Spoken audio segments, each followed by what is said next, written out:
Your oven ran a self-clean cycle and now the door is locked shut. You can't open it.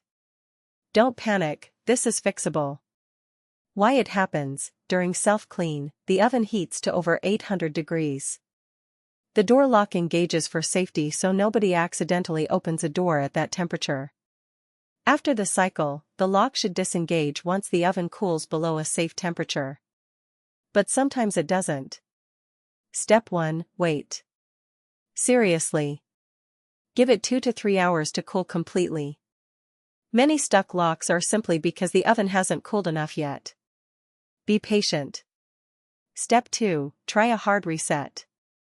Turn the oven off at the control panel. Then go to your circuit breaker and turn off the oven breaker. Wait 5 minutes.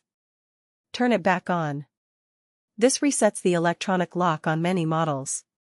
Step 3. Try running a short self-clean cycle. Set self-clean for 1 hour.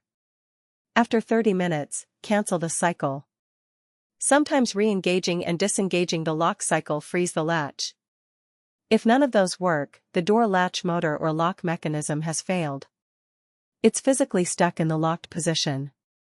A tech needs to access the latch from behind the control panel and manually release it, then replace the faulty lock assembly.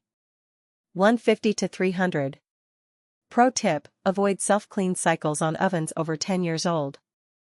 The extreme heat stresses old components and causes more failures than it prevents.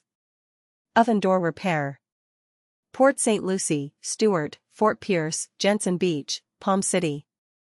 Call Treasure Coast Appliance Repair at 772-353-5791.